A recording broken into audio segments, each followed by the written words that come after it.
Perkenalkan, nama saya Revi Ahmad Fatoni dari jurusan Sejarah Peradaban Islam UIN Sunan Gunung Jati Bandung. Di sini saya akan mewawancara salah satu dosen sejarah di UIN Sunan Gunung Jati Bandung, yaitu Dr. Asep Ahmad Hidayat MAG. Wawancara kali ini adalah mengenai Islam di Taiwan. Ya. Mungkin pertanyaan yang pertama mengenai kontroversi dari Taiwan itu sendiri.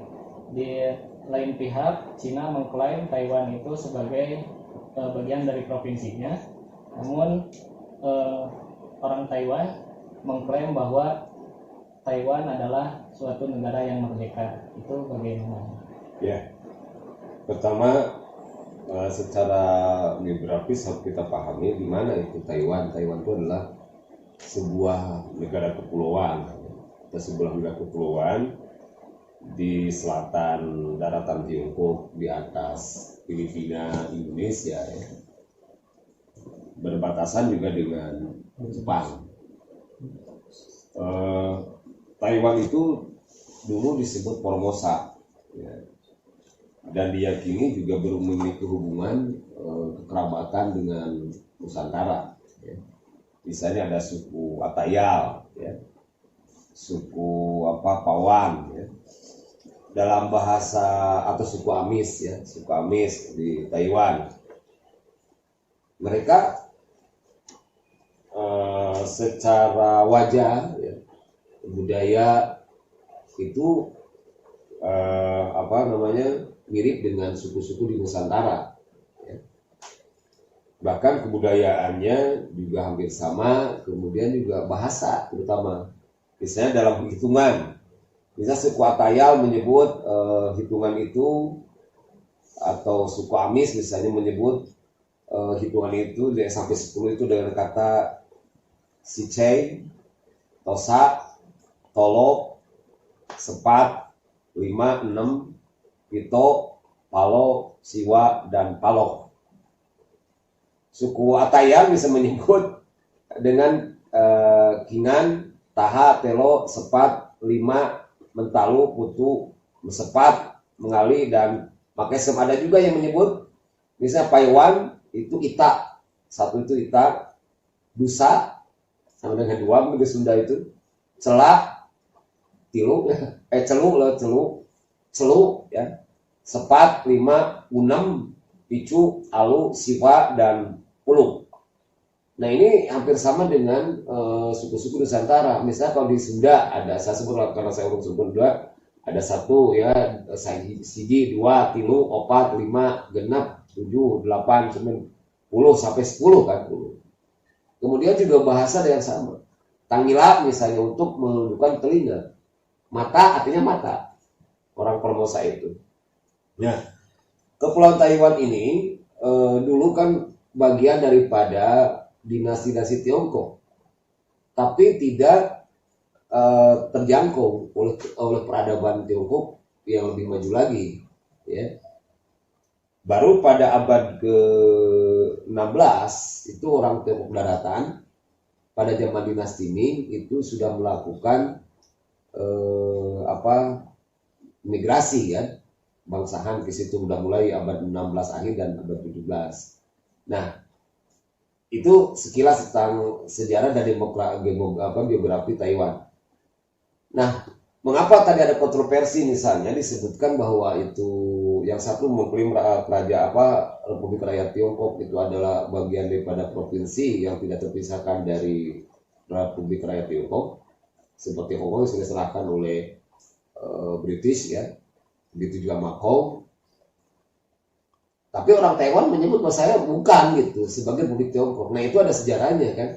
Ketika terjadi revolusi Xinhai, itu kan di mana jatuhnya dinasti Qing, kemudian dan berdirinya sebuah negara Republik Tiongkok yang diproklamasikan oleh Sun Yat-sen. Itu kan berhasil Republik Tiongkok itu. Tetapi dalam perkembangan selanjutnya, meskipun dalam beberapa hal, beberapa tahun itu bersatu, itu ada kekuatan komunis, satu kelompok nasionalis yang mendukung Kuomintang, yaitu mendukung tetap Republik Tiongkok, di mana kebanyakan para revolusioner itu jenderal-jenderal dari Republik Tiongkok itu Muslim itu. Nah kemudian terjadi ketika dengan perang Sino-Jepang itu bersatu komunis dengan yang pro komunis dengan yang pro Kuomintang Republik Tiongkok. Tetapi setelah perang dunia kan, perang dunia kalah dan kemudian juga Republik Tiongkok itu perang saudara di mana pimpinan Chiang Kai-shek ya, setelah senjata Chiang Kai-shek kesininya itu kan dijatuhkan oleh Mao Zedong, dan pada masa itulah terjadi perang saudara. Nah pendukung Kuomintang itulah migrasi ke Taiwan dan mendirikan Republik Tiongkok. Jadi di Tiongkok itu atau di Cina itu ada dua negara. Yang satu Republik Tiongkok yang dulunya diproklamirkan di daratan Tiongkok, dan yang kedua ada Republik Rakyat Tiongkok atau RRT yang sekarang sosialisme komunis kan sistem pemerintahannya. Nah itu tetap bersaing antara dua kekuasaan itu. Ya Taiwan dengan Republik Tiongkok dengan Republik Rakyat Cina itu, atau Rakyat Tiongkok itu, Republik Rakyat Tiongkok dengan Republik Tiongkok itu bersaing untuk sama-sama membuktikan diri sebagai yang bersah untuk bagi sebuah negara Tiongkok. Tapi kan yang sudah masuk PBB adalah Republik Rakyat Tiongkok atau Republik Rakyat Cina RRT itu, RRC itu ya. Untuk pertanyaan kedua, tadi disebutkan bahwa sebagian besar jenderal dari Kuomintang itu beragama Islam ya Pak ya. Ya. Pertanyaannya, bagaimana sih proses masuk dan berkembangnya Islam di Taiwan? Ya sebenarnya gini, masuknya Islam di Taiwan itu diperkirakan sejarawan pada sepakat pada umumnya karena bukti-bukti itu pada abad ke-17 dari daratan Tiongkok. Jadi jangan dianggap bahwa Cina itu tidak Muslim. Cina itu Muslim banyak. Bahkan di daerah-daerah tertentu di Tiongkok pada zaman dinasti, terutama zaman dinasti Tang sudah ada koloni Muslim ya. Pada dinasti Sung, apalagi pada zaman dinasti Yuan dan Ming. Yuan itu kan Mongol dan banyak menarik kaum Muslim dari Asia Tengah gitu kan. Dan itu banyak orang yang masuk Islam yang nantinya adalah kelompok Hui. Kelompok Hui itu adalah kelompok Muslim yang asal dari suku Han masuk Islam. Kemudian namanya berubah menjadi suku Hui lebih terkenal gitu kan. Nah gitu ya. Nah ketika pada zaman dinasti Ming, di mana dinasti Ming itu adalah mayoritas para pejabat bangsawannya itu adalah Muslim, dan dikatakan juga disinyalir misalnya Ming itu adalah dinasti Islam di Tiongkok. Ming itu artinya kan terang benderang. Bisa dianggap bahwa itu adalah raja sama dengan Madinatul Munawwarah, sehingga para sejarawan menganggap ada sebagian sejarawan termasuk saya itu ada dinasti Ming itu adalah salah satu dinasti yang kuat Islamnya, dan kaisarnya juga adalah Muslim dan istrinya Tuma. Ratu Ma itu kan Ma dari Muhammad. Klan Ma itu proses Cinaisasi menjadi dari Muhammad jadi Ma. Ya. Nah, pada zaman dinasti Ming itu abad ke dinasti Ming abad ke-16 dan 17, dinasti Ming akhir itu kan Belanda kan sudah mulai masuk ke Taiwan. Nah, itu kan menguasai perairan, kepulauan, daerah perdagangan di situ. Maka dinasti Ming mengutus tentaranya mengusir Belanda dan berhasil dan berikan kerajaan Tuning. Nah, di situ disinyalir adalah Muslim pertama. Nah, kemudian periode kedua adalah di mana ketika saya sebut tadi, ketika Kuomintang Kuomintang yang mendukung Republik Tiongkok itu terdesak oleh kelompok komunis dan memproklamirkan komunisme menjadi negara Republik Rakyat Tiongkok, itu banyak migrasi, ya, banyak migrasi kaum muslim ke Taiwan, di antaranya 20.000 muslim Hui. Muslim Hui artinya muslim Cina, muslim Tiongkok asli, migrasi ke Taiwan, dan itu pendukung Republik Tiongkok yang setia. Ya kan? Kemudian perang Tiongkok dengan perang Republik Tiongkok dengan Republik Rakyat Tiongkok itu kan terus berlangsung, dan ada pasukan yang sekitar 6.500 pasukan muslim di provinsi Yunnan sebagai kelompok yang anti Cina, karena memang the chief pimpinan jenderal daripada Republik Tiongkok itu muslim, Kongsi itu muslim. Nah, itu melakukan perlawanan,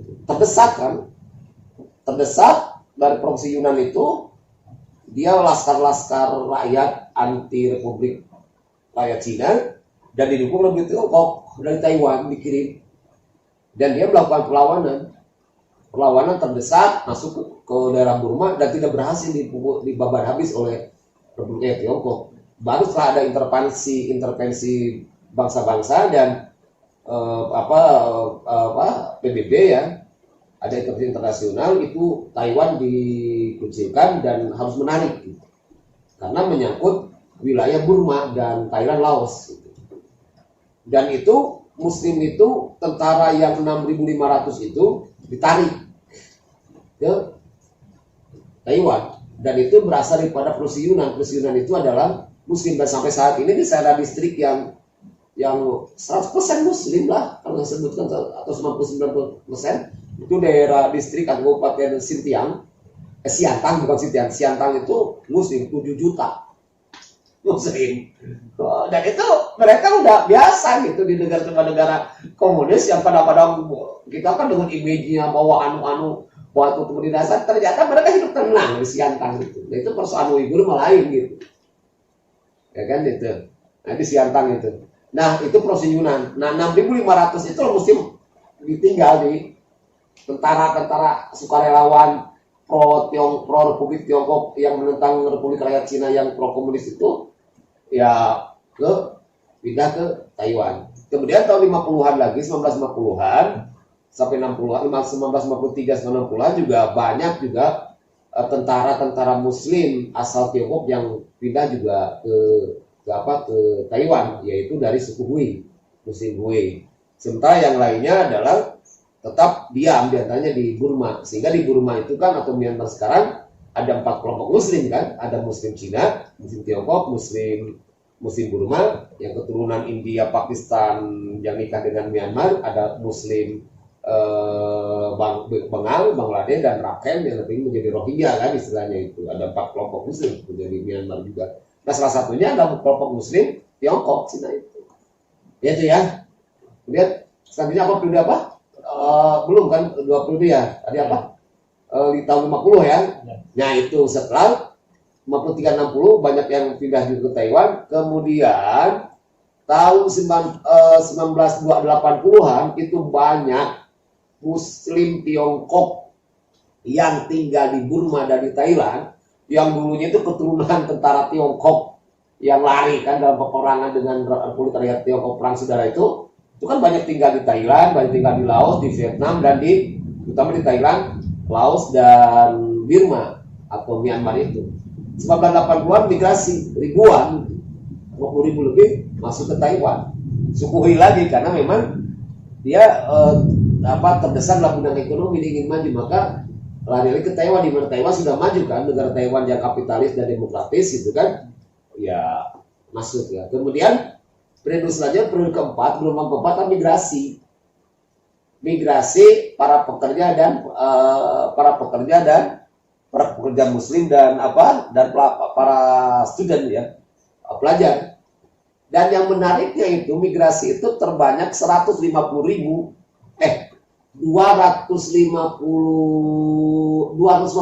orang itu dari Indonesia. Dari Indonesia. Dan selanjutnya kaum migran ini melakukan islamisasi, itu kan dakwah. Jadi dan uniknya di Taiwan itu justru orang TKI di antaranya menyebarkan agama Islam. Di antaranya dia bikin masjid dengan hasil jeripayanya disebut Masjid At-Taqwa. Dan itu masjid-masjid di Taiwan itu, misalnya di Taipei gitu kan, di Taichung itu juga banyak orang-orang Muslim Indonesia gitu, dari Jawa, Sunda, Kalimantan gitu kan, yang ke sana itu. Jadi kalau ante ke Taiwan itu Muslim, justru yang menyebarkan agama Islam TKI. Kenapa? Karena banyak juga orang-orang Taiwan yang nikah dengan orang Indonesia, termasuk para TKI, TKI Muslim Indonesia yang di sininya mungkin tidak santri, tapi ternyata bisa bisa menyebarkan agama Islam di sana.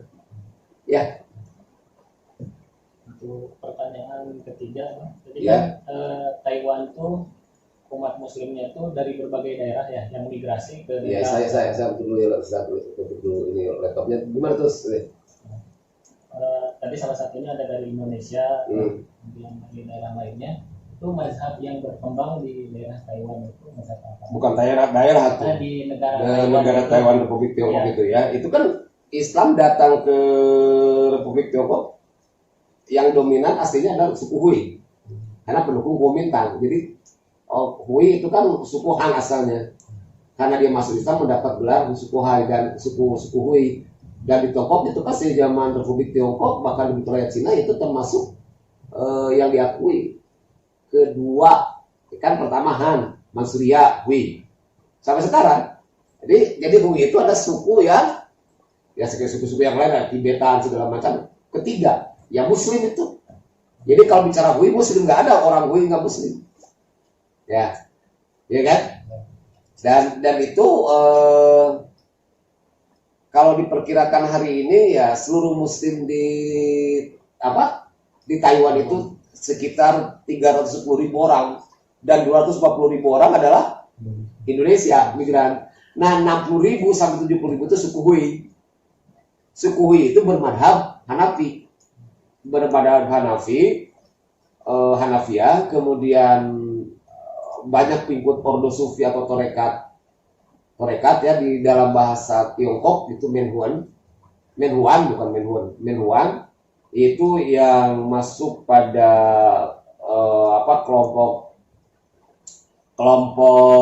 torekat atau Menhuan Naksabandi Kufi, Dikir Kufi, dan Jahiriyah, Jahiriyah disebut. Kemudian ada Kumrowiyah dan Qadiriyah, dan sekarang sudah masuk baru sedikit di Taiwan adalah Toriko Tijaniyah. Jadi madhabnya Hanafi. Nah, kaum migran Indonesia jelas Syafi'iyah. Syafi'iyah. Kemudian ada dari India, kan, dari Pakistan itu banyaknya Syafi'iyah gitu kan. Ada madhab Syiah, tapi minoritas. Itu terutama Syiah Ismailiyah dan Isnasar. Isnasar adalah orang-orang Iran gitu kan, dan Irak. Sementara Ismailiyah ada banyak dari Asia Selatan. Dan itu minoritas, mungkin 1%, 2%. Gitu. Ya. Ini untuk pertanyaan terakhir, itu problematika apa saja sih yang dihadapi oleh umat Islam di negara Taiwan? Ya, ada sesuatu yang menarik. Taiwan itu dalam konstitusinya memberikan kebebasan beragama, dan pemerintah Taiwan itu sangat berpihak kepada Islam. Sangat berpihak kepada Islam, sangat ramah. Sehingga kalau ada orang yang ada kelompok yang mengucilkan Islam atau bikin seperti misalnya tentang kartun Nabi Muhammad, itu banyak protes, dan pemerintah Taiwan juga protes. Termasuk pemerintah Tiongkok loh, Republik Rakyat Cina itu protes terhadap kartun Nabi Muhammad itu. Dia membela komunis loh, itu kan komunis itu. Makanya aneh ketika saya ada demonstrasi sebagai demonstrasi Indonesia kemarin, kartun itu ya, kartun tentang Nabi Muhammad kok dihubungkan dengan komunis, pemerintahan komunis Indonesia. Apa? Orang Tiongkok aja, Republik Rakyat Cina aja menentang terhadap kartun itu karena penghinaan terhadap dunia Muslim. Ya kan, karena mereka anti kapitalis kan. Nah itu ya. meskipun pada dasarnya masuk pasar bebas gitu kan. Nah jadi sebelum bicara soal problem yang dihadapi ya prospeknya pertama kondusif sekali di Islam di Taiwan itu tidak banyak masalah sebetulnya di dalam hal tertentu, masih berkembang dan pemerintah itu mendukung. Sejak presiden Republik Tiongkok pertama sampai ya kebetulan kan jenderal Tiongkok kan muslim. Kemudian juga sampai sekarang presiden yang kualitas sekarang itu siapa? Xing itu apa lagi sana namanya? Itu ada keturunan suku asli Formosa dengan Han, ya kan? Dia sangat membela terhadap muslim dan ada sebuah kebijakan, sebenarnya persaingan ekonomi dengan Tiongkok gitu kan. Mulai terdesak itu. Taiwan popularitasnya oleh Tiongkok. Itu ada kebijakan baru ke arah selatan. Kebijakan ke arah selatan itu artinya melakukan hubungan kultural dengan hubungan pariwisata dengan kultural di bidang pengetahuan, politik dan budaya dengan negara selatan, yaitu mana? Indonesia, Malaysia, Pakistan, India, kemudian Myanmar, Thailand dan Australia, New Zealand. Kemudian yang paling prioritas itu adalah Indonesia oleh Taiwan itu. Indonesia gitu kan, karena mungkin sehingga juga asosiasi Taiwan, asosiasi Muslim Cina, ya kan ada beberapa kelompok di situ, beberapa organisasi, ada asosiasi Taiwan, ada asosiasi Muslim Cina, ada pemuda Muslim Taiwan, jadi berkembang asosiasi di sana. Di tingkat mahasiswa juga, kalau disebut kita ada himpunan mahasiswa Islam, ada pelajar Islam di CPI, gitu, di sana ada. Maka di sana namanya IMSA. IMSA itu kalau di Indonesia, IMSA itu Indonesia Muslim Student Association, yaitu PI ya. Kalau di sana IMSA itu adalah International Muslim Student Association. IMSA artinya student Muslim yang ada di perguruan tinggi. Dan itu dianggap sebagai pelopor untuk mensukseskan kebijakan arah selatan, kebijakan berarah selatan, dan itu diuntungkan Taiwan dan negara-negara yang lain, tentu negara Muslim diuntungkan. Dan salah satu kebijakan ke arah selatan itu ramah Muslim, ramah Islam, ramah lingkungan Islam. Biasanya apa? Untuk menyedot pariwisata. Dengan ramah Islam itu orang Asia Tenggara, Indonesia, Malaysia, Brunei dan Timur Tengah itu banyak yang pariwisata ke sana. Hanya COVID aja sekarang 2020 berhenti itu hotel-hotel, ada arah kiblatnya di kamar-kamarnya dan musola di tempat-tempat publik, banyak musola, masjid aja kalau nggak salah 9 masjid raya di Taiwan.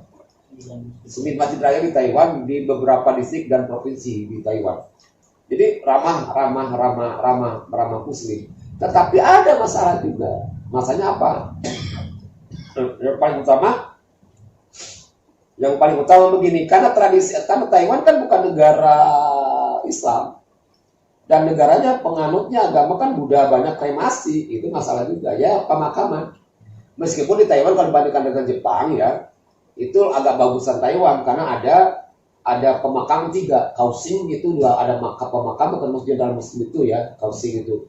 Dan sekarang mau kaum muslimin Taiwan dan ulang welcome oleh wali kota dan perdana menteri dari presiden Taiwan itu untuk membuka lahan pemakaman.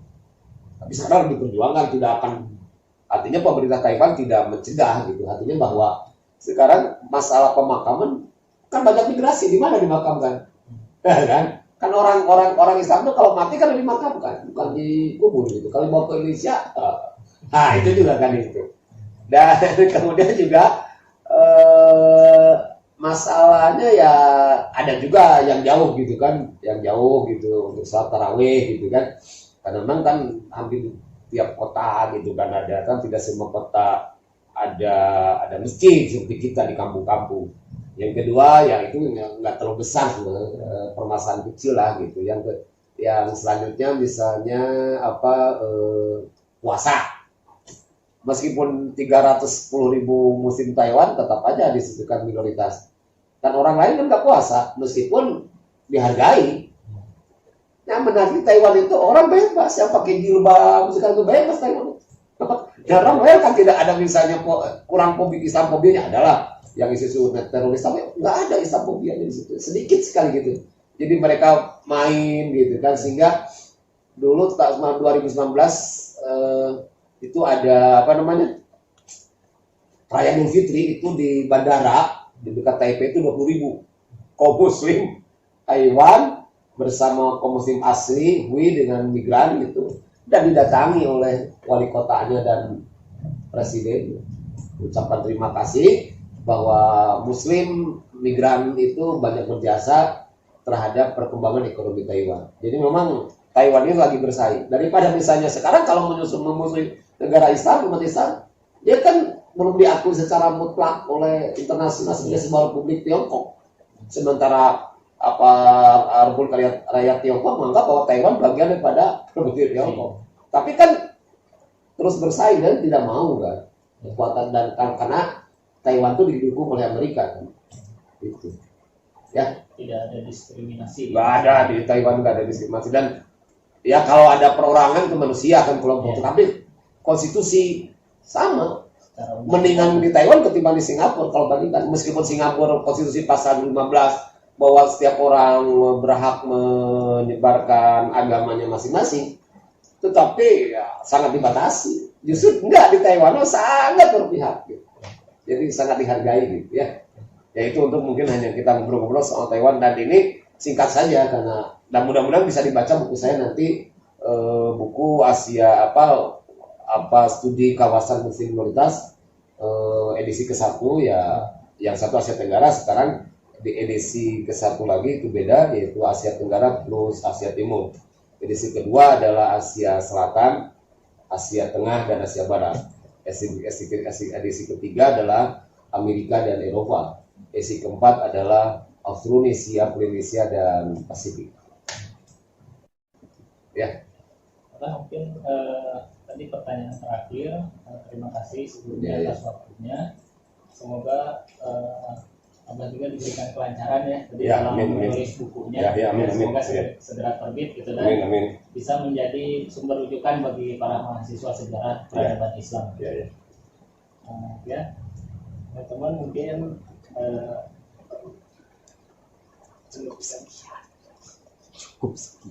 cukup sekian